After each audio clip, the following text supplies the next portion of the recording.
What's up, everybody, and welcome to the film room. We're going to use three great upsets from the tournament: Furman, Princeton, and FDU, to break down some of the simple topics of basketball so that you can start to expand your terminology and enjoy this game more. Let's get into it.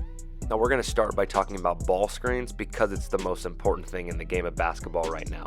There are three ways to set a ball screen, and the most popular is a get screen. This is your standard screen that sends the ball handler to the middle of the court. The next screen is called a step-up or an alley screen, and this is a ball screen that's going to send the ball handler to the sideline. And the last ball screen that you can set is a flat ball screen. This is going to be done in the middle third of the court, and it gives the ball handler the option to go either direction. So anytime you see a ball screen in the game of basketball, it's going to be one of these three screens. Now, after the ball screen is set, the screener has the option to do one of two things, and the most popular is to roll. This is where the term pick and roll came from. Now, a more nuanced way to set a pick and roll is to not set it at all. So this is called a shocker action. You're going to notice that this big never actually sets it. He just slips to the basket and ends up getting the same result. The other option a big has besides for rolling is popping, and this is where pick and pop came from. After he sets the screen, he pops back behind the three-point line and makes himself available for a catch and shoot. The nuanced version of this, similar to a shocker action, is called a ghost. You're going to notice this big is making it look like he's going to set this screen. He never actually makes contact, and he slips out to the three-point line. This is probably the most prevalent thing that's happening in the game that most teams are going to, because bigs are able to shoot the ball from three a lot more than they used to. Another option for bigs is what's called flipping. So he goes in to set a get screen and then flips it to the baseline and sets a step up, and you can do this from any angle on the court.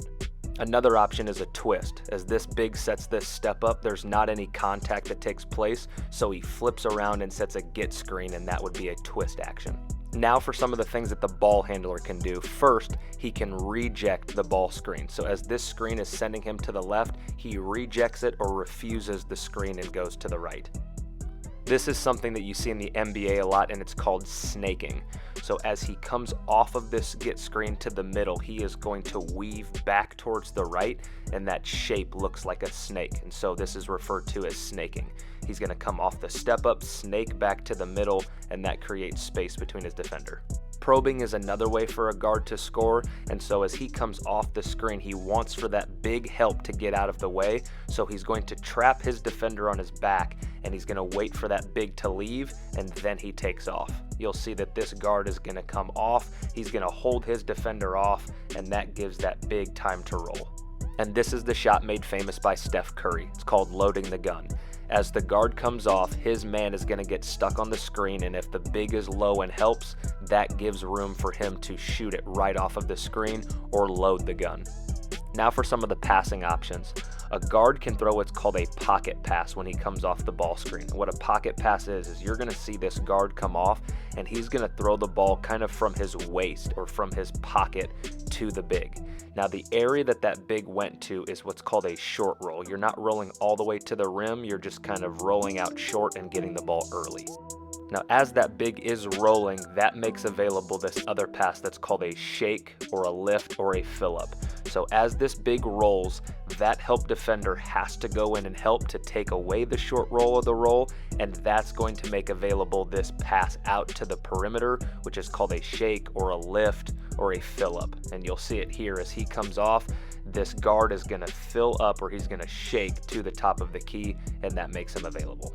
Post players are able to do the same movement, and this is called a yo-yo or a roll replace. So as this guard snakes to the right, you're going to see the big who set the screen dive, and then the big who's low is going to fill up, and that's called a yo-yo or a roll and replace. So there's a big rolling, there's a big replacing him, and that yo-yo action typically makes one of the bigs open.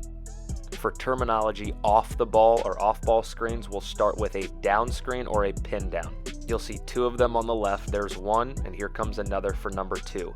It's any time that an offensive player comes off of another offensive player setting a screen, sending him towards the perimeter. The last one is right there. Now out of these down screens, you're going to see one of three things. The first is a curl. You'll see the highlighted player is going to come off of this down screen and he is going to curl tight towards the basket. The other option is to fade. Some people say flare. I don't really like that term and I'll explain why. But in a fade, instead of curling towards the basket, the player receiving the pin down will fade away from the pass, and that's what that movement is called. The last option is a reject or a refusal, similar to in the ball screen segment. The corner player receives a down screen and he rejects it to the rim. The reason I said I don't like the term flare for a fade cut is because this is a flare screen. The big is going to set a screen for the perimeter player to flare away from the basketball. The term flare, in my opinion, is a concept. As you'll see again, this offensive player who passes the ball is going to come off of a flare screen from the big away from the ball to get open. This next screen is commonly referred to as a rip screen. It's almost always set by a guard for a big. Essentially, it's an angled back screen to try and get the post player open near or on the block. Then you have what's called a shuffle screen.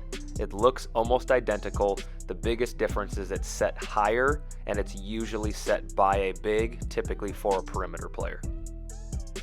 And now we'll move on to multiple screens in one action. This is called a cross screen down screen. So the offensive player, typically a guard, is going to set a cross screen for the big, and then you'll see he is receiving a down screen from the player at the top. This can also be referred to as screen the screener. You'll see in this clip there's going to be a screen and then a screen for the screener. Moving on to some spacing and movement principles, we're going to start with transition. This is primarily something that a post player does, and it's pretty self-explanatory, but in transition from a spacing standpoint, if a big runs straight to the rim, a lot of times he can get open looks like this. One of the spacing principles for post players is what's called either the room, the dunker, or the short corner, and it's these two spots behind the backboard outside of the paint where post players can hang out, because anytime there's dribble penetration and the big's defender helps, like you'll see right here, if he's in that room, that usually leaves him wide open. This is a more simple concept that most people know, but this is a post up. Anytime that you're facing the basketball with your back to the basket, typically with a smaller defender, it's just called posting up. Another popular movement on the perimeter would be backdooring, or as I like to call it, burning. When a defender tries to jump a passing lane, it leaves him susceptible to getting back cut. The key to this is the timing of the back cut, and you have to throw a good pass. This next action looks a lot like a backdoor, but it's called a 45 cut. And the difference with this one is you cut when your defender is not paying attention to you. This typically happens on dribble penetration, or in this situation, when there's a pick and pop, there's a 45 cut available because the defender who's on the elbow is not paying attention to the cutter. Hit the link in the top right corner to check out the video that we did on 45 cutting, because I think it'll help a lot. This last section will be on passing.